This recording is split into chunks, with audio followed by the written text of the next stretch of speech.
Having been to Shivananda Ashram in 2017, so many things about my life changed. What works for me may not work for you. When I do this journal clubs, people, this is what they this is what they expect. They come to the club, they do write the prompts every day, but some people are like, Neethika, I wrote the prompt, but nothing happened. Yeah. I did it for 30 days, but nothing happened. Hey, I did this so many times, it did not work for me. Now what do? You're my coach. You promised me this is going to change. It hasn't changed. Because when I go through pain, my way of coping is so different. I used to do a lot of strange things. There's this famous quote in Tamil, "Therindadu kaiyalavu, theriyadadu ulagalavu." That's exactly what it is. The moment you step into it and you learn, then you realize, damn, there's so much more to learn. There's so much more to know about yourself, and that's what I learned. I feel like that small decision changed my life. My code word is smooth. So in any situation, I take a deep breath and I say, smooth. Like when someone does something to me, I'm like, how dare you? I'm gonna kill you. Those aggressive thoughts are there. I feel like in the face of abundance, I feel like we live an abundant life. In the face of abundance, you can't be calculative. You can be mindful, you should be mindful, but not calculative. Gives me so much satisfaction in penning everything down, because sometimes truth does sting. Not sometimes, every time it stings. It's not about being good or bad or right or wrong. It's just about being present with myself and to live in my truth. Hello everybody, welcome back to another episode on FineTune with me, Neethika. I'm so excited for today's episode because I have my girl crush on the show. Before I introduce you to her, the vision of this podcast is to spread as much value as possible and to take the knowledge we hold here across the globe. Support us by subscribing. And here is my girl crush, Pradaini. Hey. Welcome to my show.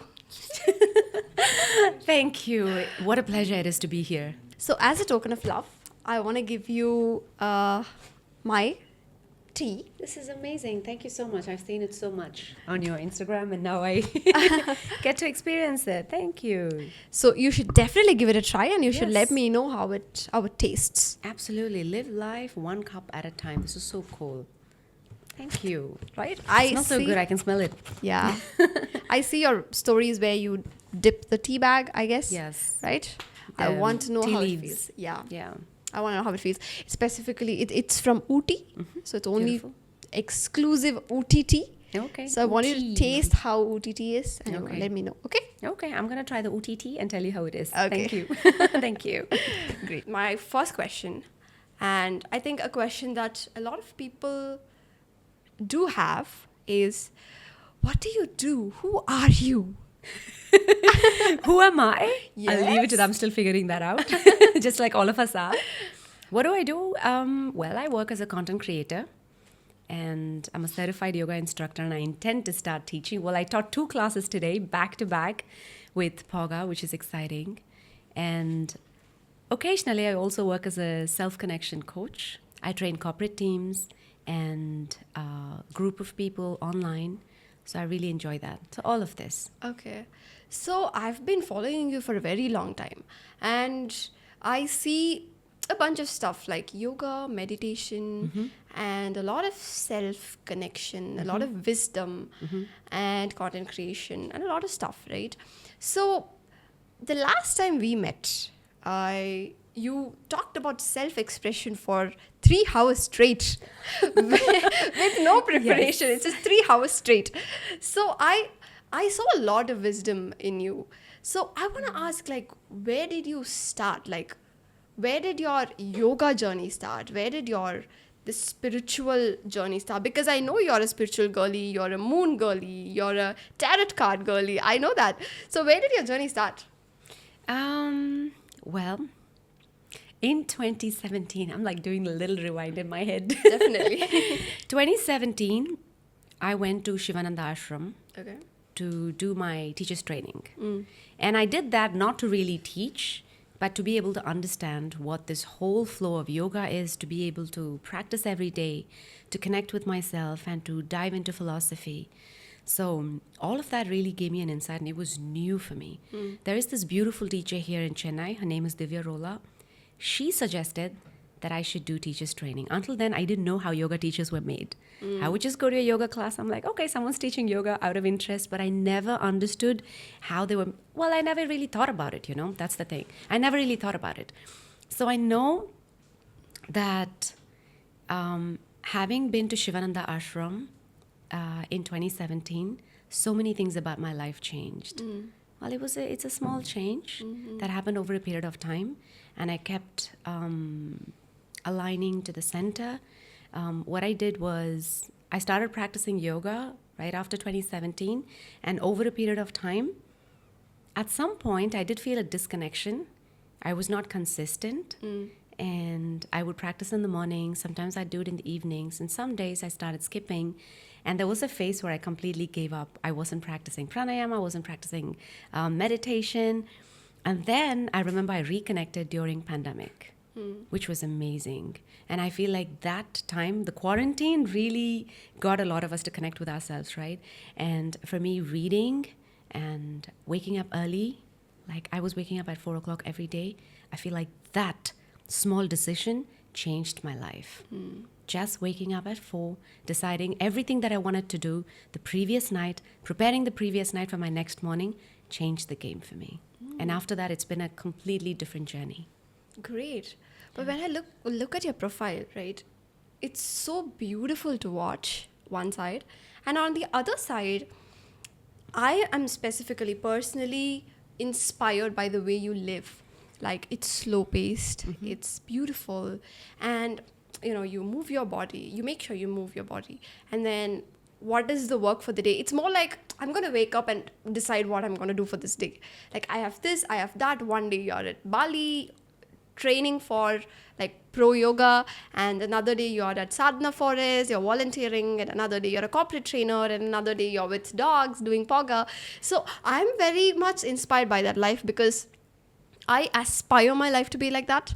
Like, I want to wake up and choose to do what I want to do, and I want it to be slow paced, and exactly how I see exactly what I see in your stories. So, tell me a little bit about like your life. Like, how do you lead your life? For me, when I look at it, it's more spontaneous. It's not a routine. I don't see a routine in your life. And how does that life feel? Okay. Spontaneous, yes. I also do have a little bit of routine in place, I would say. But I make a lot of space for spontaneity. Okay. I allow myself to plan the previous day, what I am doing next day, but it's not like that every day. So like how you said, some days I'm a trainer, some days I teach yoga, and some days I'm creating content. I feel like all of this became possible over a period of time when I allowed myself to be spontaneous. I feel like when I found myself rigid at one point, because when I was modeling, I wasn't doing anything else. And when we went through demonetization, I think that was 2016, right? I'm not sure. 2016, I don't know. I feel like things changed after that in the modeling industry. Oh, okay. Oh, yes. Oh, you're also a model. You didn't say that. Yeah. Yeah. I used to model, yeah. Yeah. And so that's how shortly after I got into yoga. Because I was wondering, what do I wanted to really learn, I wanted to expand, I wanted to try something. And that's when this whole idea of wanting to become a yoga teacher came into place. Not to teach, but to be certified, not even to be certified, I would say more of wanting to experience what it is to be in an ashram, to learn.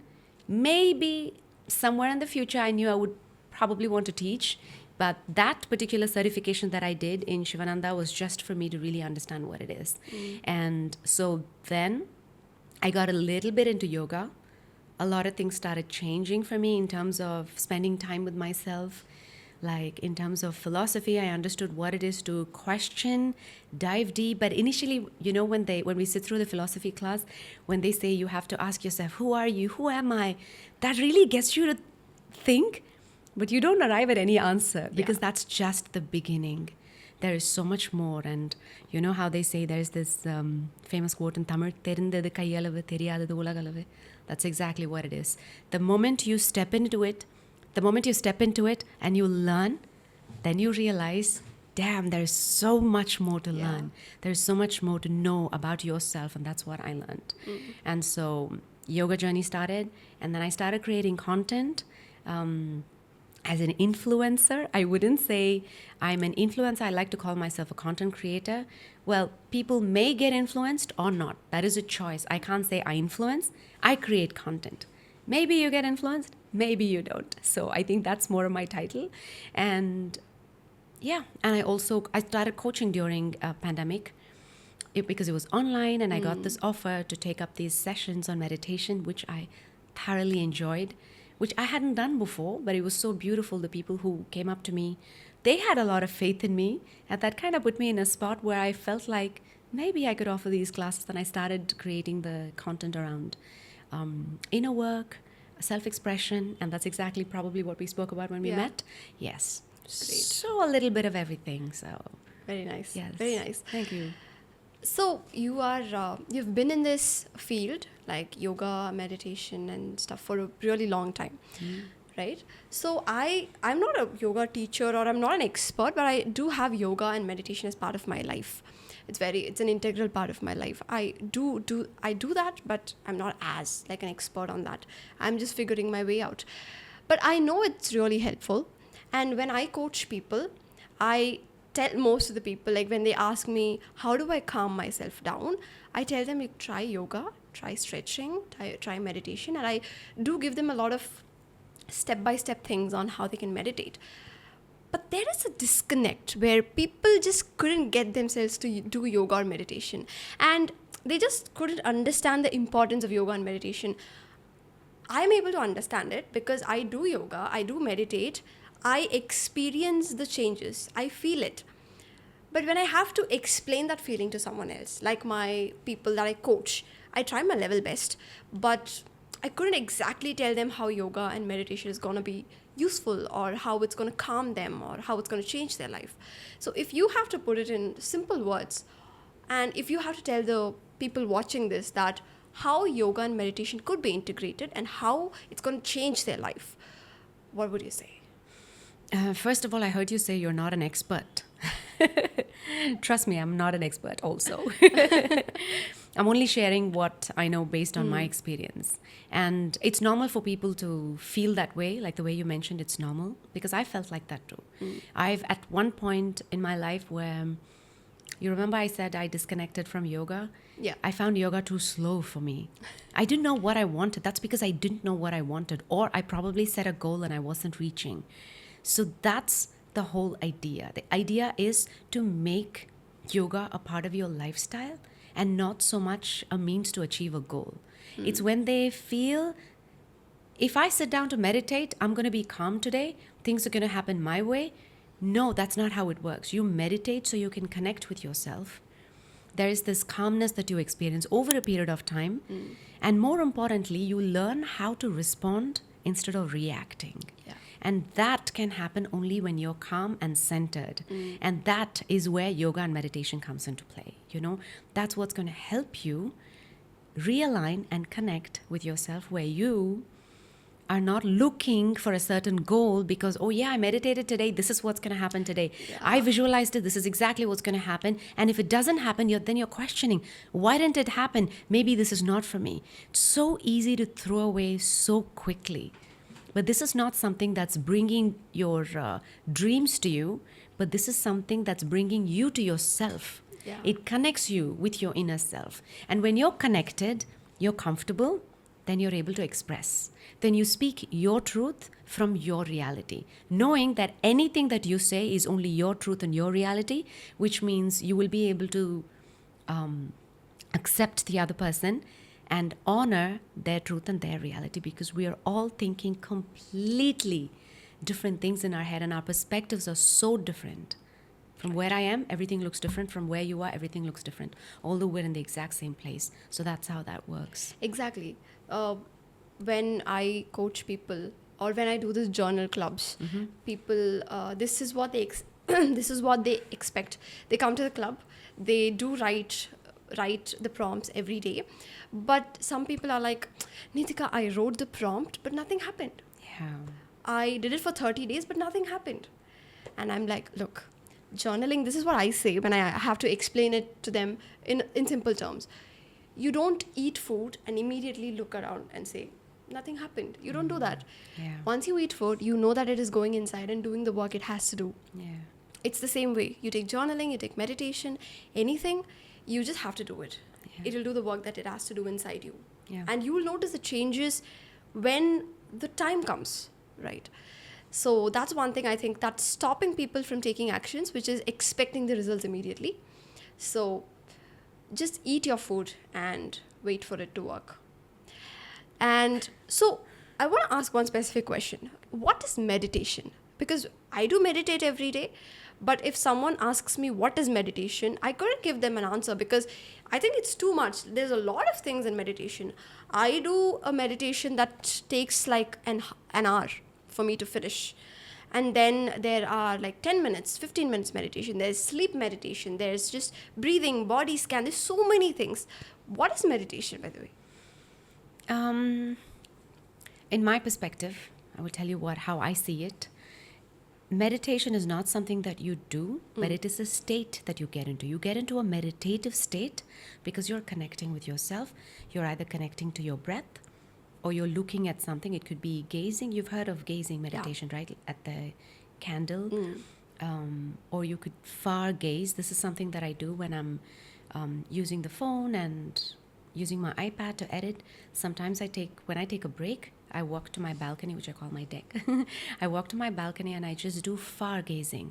I try to look at things that are really far. Now, all of this can put you in a meditative state. Now, if you're talking about just closing your eyes and getting into a state of meditation, it's more of getting into it more than doing it. You don't do anything for meditation. Yeah.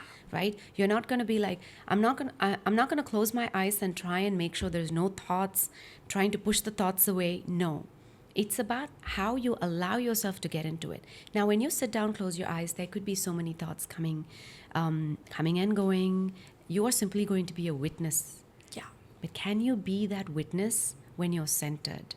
And when you're that witness, you can allow the thoughts to come in and go. And at some point, you will start to feel that it is dissipating, like it's just moving away, or maybe it's there all the time. And every day the experience is different. So it is about how you can stay connected when you allow yourself to get into that state. So it is a state of being, not something that you do. It's nothing to do with, it's not like an action. It's not like, oh, I'm going to do meditation right now. I'm going to allow myself to get into a meditative state. Every day is different. It happens or not, it doesn't matter. But you committed Right. to yourself. Right. Yeah. That makes sense. Because a lot of time people say that I'm trying to meditate, but it is not happening. And I tell them that there's nothing to try. You just sit. That's it. And for me, how I look at meditation is like you close your eyes and you sit. And you don't try to do anything. When you just focus on one thing, that state occupies you. You don't occupy anything. You don't go there. It comes to you. So that's how I look at it. And it's the same with the flow state as well, right? We talk a lot about the term called flow. And people often say the thing like, I want to get into the flow state and I want to do my work in the flow state, as if flow state is something that they have to attain. And I tell them that you don't attain the flow state. You do your work. Flow state attains you, right? What is flow state? What is your understanding of flow state? To be in a state of flow, whenever you're doing whatever it is that you're doing, to be in a state of flow. Like right now, if we are having a conversation, this is the conversation we are having, we're in a state of flow. To me, my perspective, state of flow is being present and being involved in whatever it is that you're doing. Because then that puts you in a flow, because your mind is not scattered, but you're in a very smooth state of flow, as if it's just taking you through. You're not thinking about what's coming next, what is it that I'm going to do next, but you allow yourself to get into that flow. That is a state of flow. Right. Presence can put you in a state of flow.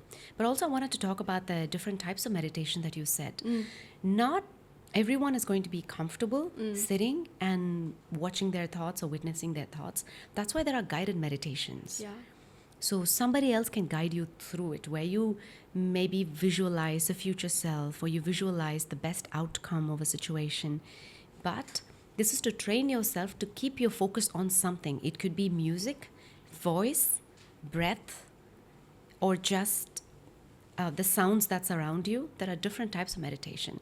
So the best thing to tell anybody who comes to you with that question, I don't know what it is that I must do, is to get them to just experience different type of different styles of allowing themselves to get into that state. See what allows them to get into, see where they feel comfortable. Maybe that's their path, So everything is not just, this is how you do it. What works for me may not work for you. Right. But I can tell you this is what worked for me. But I cannot tell you this is what will work for you. You have to do this for 30 days. You have to do it for 20 days. It may not work. And you're not going to feel the same at the end of it, because we all have different background, our realities are different. Yeah. Our experiences are going to be different as well. So allowing yourself to experience and explore is going to help you expand. Right. Because then you will land on something that really lands in you, Right. And when we met last year and we had a small 3-hour chat in the cafe, you talked a lot about manifestation. I should say, I think the meeting that we had was so destined for us, because after that there was certain changes in my lifestyle that I did, which has brought me to where I am right now. Everyone has an impact, right? The impact that you had was different, I would say, because we met, we talked, and you talked about self-expression. You also talked about manifestations for a while, and specifically there was one thing that you talked about, which I still remember, which I still take with me to this date, which is, you said you don't track your expenses. You said, I don't track how much I spend. I was telling you that I do track my expenses, and you told me that I don't track my expenses. So I was like, that's cool. Let's try that. And after our meeting, I stopped tracking our expenses, because you told me when you track your expenses, you feel like money is going away from you and it puts you in a scarcity mindset, which we don't want. So I was just thinking about that. Wow, that's nice. So let me try it. And from that time on, I stopped tracking my expenses. I do track my income though, but I don't track my expenses, how much I spend. You know how much that has helped me? Yes. You I'm have so no glad idea. you It's tapped been into 1 that. year. I think it's been 1 year since we met. Yeah. I think more than 1 year. From the day we met until now, I don't track my expenses. And it has helped me a lot. I don't feel that scarcity mindset. And the third thing, it is actually, I don't know if that's the point, but you remember how I was talking about my financial burdens and the responsibilities and the commitments? I'm very good now. I'm very good. I'm very happy. I'm so happy to hear that. This is great. Thanks for sharing that. And yeah, it's amazing. I'm really happy to, hear you say everything that you said. Honestly, for me, when I say I don't track my expense, it's not because there is a lot and I'm not going to track and everything. There's just a simple theory that I have. I feel like if I feel like I want to spend it somewhere, I will be mindful, but I will spend it anyway and not keep a track, because I feel like in the face of abundance, I feel like we live an abundant life. In the face of abundance, you can't be calculative. You can be mindful. You should be mindful, but not calculative, because the more you calculate, there are so many numbers in your head, right? It's nice to free yourself from that. But at the same time, I'm not going to act like I'm privileged to say, oh, I don't keep a tab on, where I'm spending. I'm mindful about it, but I'm not calculative. Like, I'm not scared. I understand if this is something that I want to spend in, that's because it's my calling and I know it's worth it. I do not like to think of it as, oh, if I do this, am I not going to have money? Is not how I want to think, because then I become too calculative. The more calculative I become, the more fear creeps in around money. And then that's a downhill, because now I'm constantly, thinking about a certain number, and now that becomes a goal and I want to achieve. No, I feel like I like to give myself the freedom to understand that whatever it is that is calling out to me, if I feel like spending somewhere, I do it because I know it's a part of my path. Great. Yeah. So nice. It's amazing. Thank you for sharing that. That's Yeah. that's really cool though. I always wanted to share that with you, but Yeah. we never had a chance to meet after that. Boom. This is crazy. From a cafe table to right here in, watching you do what you do. It's amazing. Thank you. Wow. So, yeah. And I also admire this part of you where the most unbothered person you are. Like, you were running around and you were like jumping down the stairs. People were looking at us, but she was like, I don't care. We're going to shoot the video. And Yeah. people were like walking down the stairs. You had to come from the stairs and you had to come near Yeah. me and talk Yeah. something. So you had to get back to the stairs again and again. And people were coming down. You were like, I don't care. And it was so fun to be around. It was like more childlike, which Yeah. again inspired me, because at that time I wasn't childlike. Yeah. Now I am, but at that That's point I cool. wasn't. And I was so inspired, like, wow, that is so nice. That is sweet. I feel like it's nice that you're saying that you're comfortable right now. I feel like it's more about being comfortable with yourself, being mindful, always mindful. So if I had said I don't care, I obviously don't care about what people think, but I would be mindful about what I do, where I do, so I don't get into someone's way. But as a content creator, it's it's a part of our lives. Like for me, it's a part of my life. Wherever I am, I like to be comfortable when I'm creating content instead of trying to put myself through this whole uncomfortable situation where I'm thinking, oh my God, what is she thinking? What is he thinking? What are they thinking? If that's how I feel, then I don't shoot it, but I try to not let that get in my way. Yeah. Because if it's a place where I want to shoot, I just want to go ahead and shoot because this is my path and my journey, and I'm enjoying doing what I'm doing. As long as I don't get into anyone's way and bother them, I'm good. I'm very comfortable doing what I'm comfortable doing. Great. Yeah. There are certain things in yoga which is also sort of connected with emotions, which I'm exploring right now in my life, and I also teach people on the same. And I'm learning that the stress that we hold is actually stored in the body. And I used to think that I didn't know about that. Like, I didn't know that stress and all the emotions will be stored in the body. That was a new information for me when I learned about it like a year ago. And you have to remove that stress from your body, and yoga and meditation helps a lot in that area. So do you have an idea about that, and how do people like remove stress? Like, firstly, how do people understand their body? Basically, how do someone understands their body? Where do someone start? Understand my body, understand where my emotions are stored. How do I try to release those emotions? How do I try to sit with those emotions? Everything related to emotions and how it's stored in the body. Yeah.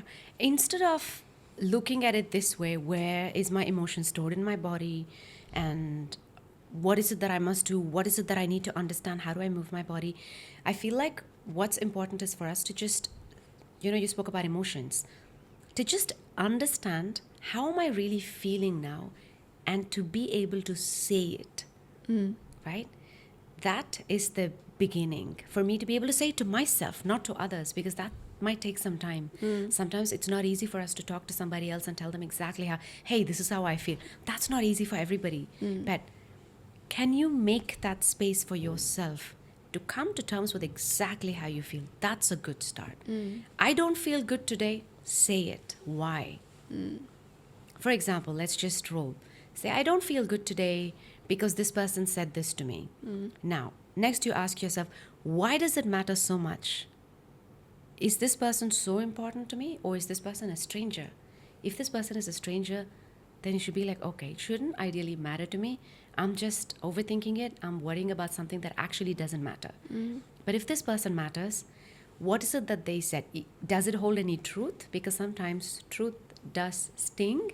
Not sometimes, every time it stings. So we know sometimes if we are bothered by something that somebody that we love, says or expresses to us, and then we sit with it. Now that we don't like it, now understand, why did they say it?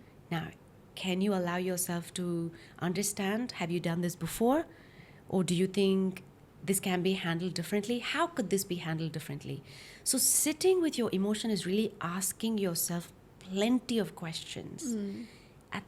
When you start, maybe it's not easy, but you need to keep asking yourself questions over and over again. Why do I feel the way I do? It's because it's so easy for us. Let's say something happens at work, okay? Somebody said something and you don't like it. You feel terrible. You spoke about it to a couple of people. Got on board with you and said, yeah, this person always speaks like this. None of that conversation is nourishing you. Yeah. You need to get down to the root. The root is not about what other people think about your situation. It's about how you feel about it. Why do you feel the way you do? Now, when you get back home, it's easy to switch off of this and to switch into something else like Netflix. Busy by the end of the day, I want to watch something else. It's good. Maybe that's a stress buster, but you still haven't dealt with this, okay? Yeah. Now you go back to work the next day. It's not a fresh start because this is still stored in you, right? This is very simple. You don't have to think about where it's stored in your body. You remember what this person told you. Now Yeah. it's there. Now you're cautious, right? Now you see this person reminds you of this, okay? Now that's going to go on day 2, 3, and you have not spoken about it. You have not addressed it. It could have been something so small, but now it's stored so deep inside of you that, let's say there is another person who speaks to you a certain way. That's a trigger. Yeah. And now you start to think, oh my God, this person is treating me like this. Now I just want to cut it off because this person does not make me feel good. Triggers are your teachers. If something is stored within you so deep, then there is a trigger when someone does something. And when there's a trigger, it's beautiful. Don't shut it out. Try and sit with it. Why do I feel like this? Why did this emotion come up? Because you would have forgotten about the way this person has spoken. Months, 4 months, 5 months, somebody else spoke to you in a certain way. Now you're triggered. Now, if you don't allow yourself to go deeper, now you have to go deep, 4 months deep, right? Yes. That's a lot of time. And this can happen to people for years. It can happen to all of us for years. So now how deep would you go? That's why it's so important to sit with, how do I feel today? How do I feel about this person? And make that space for yourself to come to terms with how you feel and then find a way to communicate. First, you're able to express with yourself. Self-expression has to be cultivated. That's where journaling comes into play. It's beautiful to, I don't know what to say, I'm feeling a lot of things. Take a journal, start to write. And when you write, you must know no one's going to read it. Yeah. That's how you've got to write, because there's a part of you, maybe it's happened to me. Sometimes when I write, I'm like, is anyone going to look at this? Because then I want to write it a certain way, right? Yeah, right. That is such a big fear. Does that happen to you? Because you... Yeah, it doesn't happen to me. I don't do that, but I do teach it to my people. Exactly. I tell them, when you write, don't write as if someone is going to read it. Exactly. That's so beautiful, because initially when every time I start journaling, there's always a gap. I don't always journal, but I journal, then I take a break. I journal. So when I write it, I'm like, I start to write very carefully, right? And then I'm like, wait a minute, nobody's reading this. Now I allow myself to express more and more. And that's how I find my self-expression. So now I start to express. There is a flow. I'm in a state of flow, right? When I write something. Similarly, I will start to speak to myself. And just like that, I will learn to speak to another person. Hey, I'd like to share something with you. Is this a good time? Now, if I have trained myself to express within me, understanding how I can speak to myself, when I speak to somebody else, I am centered. Whether or not this person is going to react or respond the way I'd like, I still want to present it. That takes a lot of courage. Yeah. Now, that is also another work that I would do. So, inner work is a lot. Yes. We start to do one thing, we realize there are 100 other things that we have to work on, and we'll find a way to do it. It's Right. just about making time, but make time every day to connect with yourself. It is so, it's not just important, it's basic. To connect with yourself is basic, because you don't want to feel disconnected, you don't want to feel distant from your own self. That's when the disconnection happens and we become so cut out from everything, and we're not warm when people approach us. We guard ourselves so much that we are so careful when we deal with people. So everything it's either this way or this way. We have to decide, to outwardly or inward. Which way do we have to go? Got it.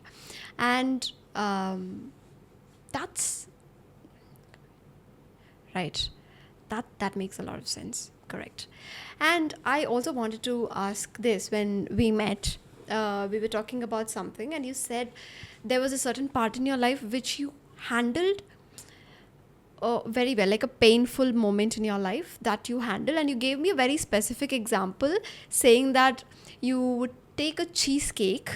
that was very unique. I want to put it out. So you said you would take a cheesecake and you would use a knife and you would just cut the cheesecake, and as you cut the cheesecake, you tell yourself that this is so smooth, and this is how smooth I'm going to handle the situation. This is how I deal with my pain, like smooth. And you kept doing it, and that's one of the things that you do, that you did, is what you said to me. Yeah. So that was something very unique. That's something that I'm listening for the first time. Because when I go through pain, my way of coping is so different. I used to do a lot of strange things, and We all have our ways. yeah, So you have yours. right. So I want to know, like, maybe from your experience, or for someone who's watching it, how do one handle the pain? Come out of whatever you want to phrase it, however you want to phrase it, but how do one deal with the pain and suffering that they have? So I want to address the cheesecake theory that you spoke of. That's like a cheesecake theory that I came up with to really help myself from a situation. So what I did was, instead of trying to think of a situation that I'm in, and instead of thinking of a better outcome of a situation, what I thought of cheesecake as an example of my situation. So I kind of put my situation into this. Now, I don't want to keep thinking about my situation over and over again, because the fear and our creative ways of how the outcome can be, like in a way that isn't favoring, is so much more crazier, right? But when I cut the cheesecake, there's only one outcome. It's smooth. I have a knife and I'm doing this. So I kind of associated that to this. So every time I thought about how am I going to get out of the situation, I would simply visualize the cheesecake, pick up a knife and cut it. And so my code word is smooth. I still use that word a lot. I've actually shared this theory with a few of my close friends, and I really think this helped me a lot. Just for me to be able to think of something. You can be creative and do your own thing. Once I heard of someone talking about the balloon. Think of something that that's bothering you, and imagine this is a balloon and this is everything that's bothering you, and you slowly allow yourself to let it go and you watch the balloon fly away, right? So you get creative in your own ways. This is something that helped me, and my code word is smooth. So in any situation, I take a deep breath and I say smooth. It really helps me because it's like a spell that I have, and I believe so much in it. It's about what we believe in, right? We have our own ways, and this is my way. Smooth is my way. Vegan cheese, okay? Right. So I heard you say pain and suffering, right? How do they deal with it? I would go back to the emotions. Sit with your emotions, pain and suffering and all that is felt, because we're not really addressing what we are truly feeling. And when we understand, okay, let's say, for instance, when you lose somebody in your life, there can be a lot of pain. Yeah. You have to sit with your emotions, understand that at that point, that's where all the practices where you connect with yourself come into play. Then this is a part of my journey. Yes, I'm experiencing pain, but instead of reacting to it, I'm simply going to be a witness of this pain. But for you to be able to get into that state, there needs to be a lot of practice. See, we need to practice whatever it is that we do every single day. We can't do it one fine day when things go wrong. This practice that we do is not just for one fine day when shit hits the roof. Right. It is for you to do every single day. That one fine day when things get extremely tough, you know exactly how to handle, because you can find that center. You know how to connect with yourself. Right. But if you didn't know how to connect with yourself, you can't do it one fine day. Correct. It is the same with everything. Forgiving. Yeah. It's about letting go. You have to let go every single day. You have to forgive yourself and others every single day. Now, you may wonder, what is there to forgive every single day? Take a moment. That's where journaling comes into, that's the role journaling plays, right? The practice of journaling, kind of, what does it do? It allows you to think of things that happened during the day. What did he say? What did she say? What did I say? How did I react? Did I respond well?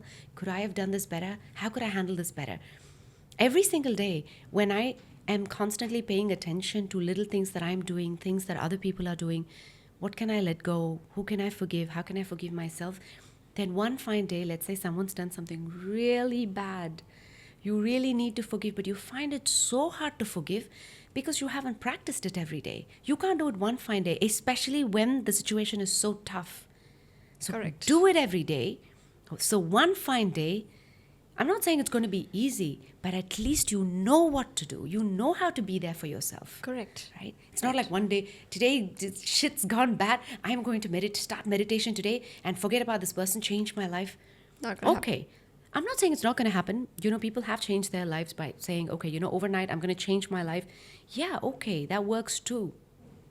But it's going to be a tougher journey.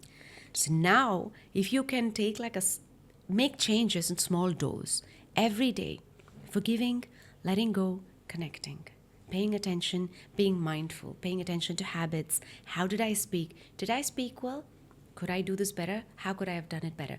Simple things about yourself. How do I speak to somebody else? Was I rude when I spoke to this person? Oh, how did I feel when I thought a certain way? I don't like the way I thought. Then I tell myself, okay, you know what? It's okay. It's just a thought. Now I forgive myself, right? And then how did this person did something? I did not like it. I'm not going to hold on to the grudge. I'm going to let it go. If it still stays in my heart, if it's still something that's so active within me, I'll find a way to speak to this person. I want to speak to this person and tell them exactly how I feel. All of this can happen when we are constantly in touch with ourselves and get into that flow of understanding exactly how we feel. None of this is to be perfect, but it is to be present with what you feel. Correct. Yeah. Right. And you have to do it every single day. Yeah. Forgiving, letting go. And when we talk about letting go, this is something that I hear from my clients as well, the people that I teach as well. They'll be like, I'll tell them like you have to let go. And they'll be like, Neethika, I'm trying to let go. I'm like, there's no trying. You either let go or you're holding on to it. That's it. There is no trying to do something. I heard one of the monks, I don't remember his name, one of the monks talking about this, about meditation. And he used a specific word called humble. Okay. He said that you sit, you meditate, a thought comes to you, you witness it, and you let it go. You just notice it and you let it go. You bring your mind back to your breath. But be humble enough to do it 1,000 times. Mm-hmm. No matter how many times your thought appears, be humble enough to get that back to your present moment. That's beautiful, because your ego can get in the way and say, hey, I did this so many times, it did not work for me. Now what do I do? You're my coach. You promised me this is going to change. It hasn't changed. And that's the whole concept of practicing, for you to allow yourself to be able to do the work how many ever times needed. And in this case where we were talking about boss saying, I don't know why we are using that example so much, but let's continue with that example. Because a lot of people come to me with their complaints. Perfect. Yeah. So boss or somebody in your life said something, address it, right? Sometimes even sitting and just letting go may not feel enough. If it doesn't feel enough, then ask yourself, is there anything I want to tell them? Don't hold that back. Do this as well as work towards that. See if it's something that you can share with them. Find your way of doing it. Maybe write an email. Sometimes write a letter to a person. I don't know if you've practiced this, but I like writing letters to people sometimes. Let's say if I feel like I want to share something, I write it. Whether or not, I tell myself, I don't need to necessarily give them this letter, but I'm going to write them this letter. But at the end of it, I feel so good because I feel like as if I've shared, and then I have an option whether I want to give them this or not. But I'm going to write it to them and know that I could either give them or not give them. But it gives me so much satisfaction in penning everything down, So there are so many ways. I just couldn't think of that, because when it comes to people, right, people who do wrong to you, mm-hmm. I'm very different in that way. Okay. Have you seen this meme where the meme says, my therapist asked me to write a letter to the people who have wronged me? Who wronged me. Write a letter and burn. I've burned them. Now what do I do with the letter? That's me. That's a good one. I mean, it's we all have our ways. So have you been burning people? No, I'm not going to admit in front of camera. Yeah, definitely not here. But I'll watch out. I'll say nice things to you. But I feel like it's Of course, another practice, right? Sometimes Yeah. practice works, sometimes it doesn't work. And also another work, again, we have to keep going back into it inward to understand. Sometimes people make choices to save themselves, not necessarily to hurt you. Yeah. But their choice may hurt us because we may happen to be in the radius of the consequence. So we are simply receiving the consequence of somebody else's choice. Now, we have a choice whether to let this consequence affect us deeply or understand the other person has only made a choice for themselves, not to hurt me. This person made a choice. It may still be bitter for me, but I have to not take it personal. The more we take things personal, the more everything is going to affect us. So we need to step back and say, hey, I'm not going to take this personal. You made a choice that worked for you. Now I'm going to respond to it in a way that is good for me, right? If I'm going to take it personal and say, why did you do this? How can you do this? I mean, of course, that applies in some personal situations, but professionally, largely, we have to understand. Largely, we have to understand not to take things personally. It's not going to take us anywhere. Yeah. We're not going to have everybody around behaving in a way that we like, saying things that we like, treating us the way that we like. People are going to react and behave in a way that works for them because their reality is different. Their experience of life is different. We can't walk around and expect people to be a certain way, but we can choose to respond in a certain way to whatever comes to us. That's again inner work. It's not about changing anything on the outside, but it's about all the inner change. And then slowly we start to see everything around us is a reflection of what's within. Right. For me, I think like we have different parts inside us, right? We have the aggressive part, we have the kind part, and I choose to show my kind part. I choose to be humble and kind and like, I'm going to mind my own business. I'm not going to disturb you. If you've done wrong to me, I believe it'll come back to you. So I'm going to mind my own business. That's how my ego operates in general. But there is this id and alter ego that is present inside us, right? Yeah. For me, that is like, yeah, like everyone, it is going to be aggressive. Like when someone does something to me, I'm like, how dare you? I'm going to kill you. Those aggressive thoughts are there. You know how I channel it, like what I do with it? When it comes out, I try to somehow create something out of it. So right now, what I'm doing, it's not public, it's very private. So what I do is anytime something happens and I'm like irritated, like I get a lot of intrusive thoughts. So what I do is I write it like a story, like a fictional novel. So it's in my laptop. I don't share it with anyone. It's only for me. But I'm actually cooking a story as if it is happening to someone else in a different land. And all my, what is that energy that is coming, it goes into fiction. So that's a beautiful way of disassociating from the whole situation. How does that make you feel once you've written that story? Like, Oh, it's so good, you know. You understand the part, right? When I do that, imagine there is a character in my fictional novel that I'm writing. And that character is not as kind as me. She is aggressive. And similar situation happens to her. She deals with it like how my id would have dealt with it. So for me, it's like, okay, I've dealt with the problem. It's no longer a problem for me. Like in real life, I can't go and deal with a situation like this because it's going to add more problem to me. But in a different realm, in a fictional world, a part of me, a character that I created, is actually dealing with it like in an aggressive way or in the way I'm that suppressing that is happening there. So it's a great outlet. And once I do that, I'm like, yes, you go girl, you get them. That's how it is. now how do you feel about this person after you've done it? About the character? The person who, not the character. You said someone does something that you don't like. Yeah. There's the aggressive part of you becomes this fictional character. How do you feel about this person once that story is done? Have you forgiven them? Do you feel at peace with yourself and with this person? No, I don't feel at peace with myself because I think that would take another process, like forgiving and letting go. That still has to happen. But this is only useful when I have that all energy that is coming up. Like, you did something to me. I'm so angry. I want to do something. Yeah. And that energy has to go out. So when I do this, that energy goes out. That's amazing. That's why some of us work out, some of us do Right. yoga, some of us do different things, right? So that's your way, that's your beautiful outlet. Right. That's beautiful. That means you're addressing that anger and that aggression and that frustration in a way that works for you without harming anybody, which is Right. amazing. And then you're continuing with, forgiving them and doing the inner work, which is great. I'm sure this is going to help a lot of people. Yeah, There's going to be I a would. lot of fictional. No, I would actually recommend that. It's not just about someone doing something wrong to you, but let's say I see something really bad happening in the society in general. I can't complain that with anyone.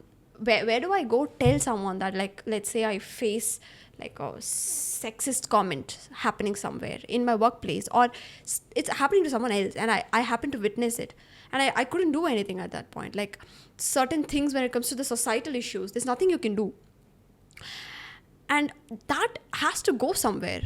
Usually what people do is they go out, they see politics, they see patriarchy, they see discrimination, it's happening. They couldn't do anything there. They come back home and they take all that anger and that they vented out to the people who are there in the family members. So instead of doing that, there could be an outlet for that energy. Find a healthy outlet. Right. A Something that healthy isn't going to outlet. harm anybody else. Right? Correct. That's beautiful. So my healthy outlet is just creating a fictional character that is doing everything that I would actually wanted to have done at that point. So that's actually helping me. Maybe you all can try that. Yeah, maybe. Yeah, that sounds really interesting. Maybe I'll try that sometime. Yeah. Thank you for sharing that. Right. You. Thank you for coming. Yeah, it's my pleasure being here. It's always nice to have a conversation with you. You always leave with a lot of energy. Like, you carry a lot of energy and you leave people with that energy. That is so beautiful. Thank you so much. So I believe this episode is going to add a lot of energy to people as well. And thank you so much for coming. Thank you so much for sharing all these things. Oh, absolutely. Yeah, it's my pleasure. Thanks for having me here. Great. So I hope you all had a great time, and I hope we provided a lot of value. See you all in another episode. Take care. Bye-bye. Oh, lots of love.